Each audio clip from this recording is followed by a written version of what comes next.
नमस्कार. आज आपण जाणून घेणार आहोत हृदयाला असणाऱ्या जन्मतः असलेल्या आजारांच्या संबंधी, ज्यामध्ये एक आजार आहे एट्रियल सेप्टल डिफेक्ट, असं ज्याला ASD असं सुद्धा म्हटलं जातं.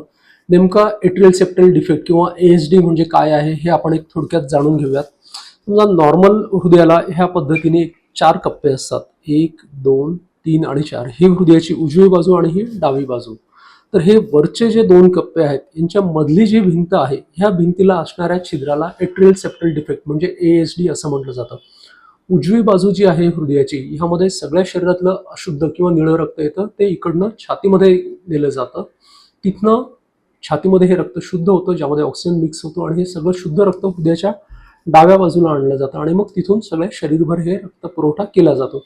म्हणजे उजवीकडे अशुद्ध रक्त असणार, डावीकडे शुद्ध रक्त असणार. तर ह्या मधली जी भिंत आहे त्यातल्या वरच्या 2 कप्प्यांमधल्या भिंतीला असणाऱ्या छिद्राला एट्रियल सेप्टल डिफेक्ट किंवा ASD असं म्हटलं जातं.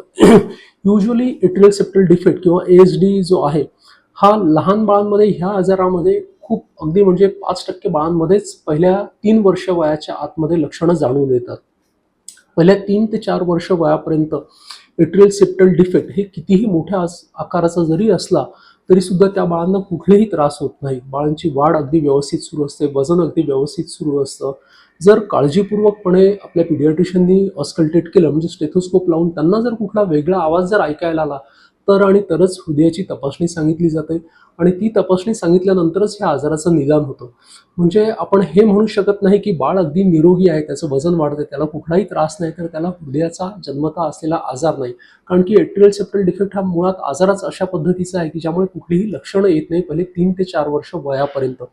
जसा जसा बाळ मोठा होतो त्यानंतर दम लागणं, धाप लागणं किंवा काही बाळांमध्ये वजन न वाढणं असे त्रास कालांतराने सुरू होतात. हे 95% बाळांमध्ये. 5% बाळांमध्ये पहिल्या वर्षभरात किंवा पहिल्या 2 ते 3 वर्ष वयाच्या आतच ही लक्षणं सुरू होतात की वजन वाढत नाही, बाळाला धाप लागते, सारखं सारखं न्यूमोनिया होणं. यातली कुठली जर लक्षणं असेल तर आपण हृदयाची तपासणी करून घेतो आणि मग त्यामध्ये ह्या आजाराचं निदान होऊ शकतं.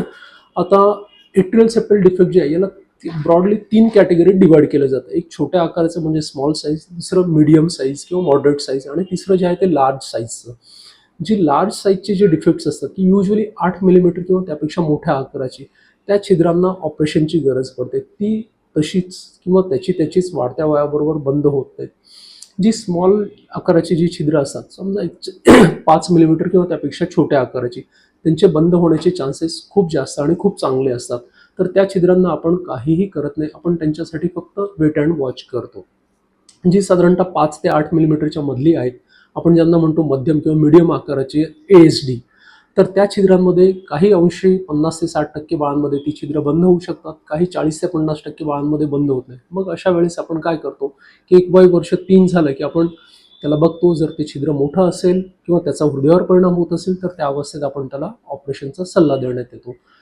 याला ऑपरेशन जरी लागलं तरी आपल्याला खूप घाबरण्याचं किंवा काळजीचं असं कारण नसतं. आज जसं मोठ्या माणसांमध्ये अँजिओग्राफी, अँजिओप्लास्टी केली जाते त्याच पद्धतीने आपण मांडीच्या रक्तवाहिनीतनं हृदयापर्यंत पोहोचतो आणि त्या ठिकाणापर्यंत जाऊन एका डिव्हाइसच्या साहाय्याने हे छिद्र बंद करतो. पेशंटला साधारणतः 24 ते 48 तास हॉस्पिटलमध्ये राहावं लागतं. त्यानंतर पेशंट अगदी आपल्या चालत चालत घरी जातो. कुठलाही व्रण येत नाही, कुठलीही इजा होत नाही किंवा असं कुठलाही स्कार पेशंटच्या छातीवर राहत नाही की ज्याला आपण चिरफाड करणं ऑपरेशन असा प्रकार होत नाही.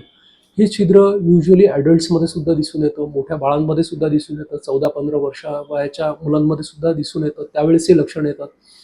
क्वचित प्रसंगी असं सुद्धा होतं की अगदी 30 ते 40 वर्ष वयोमान आहे आणि तोपर्यंत कुठलीही लक्षणं नाही आणि त्यानंतर लक्षणं आली आणि मग ह्या छिद्राचं निदान होतं.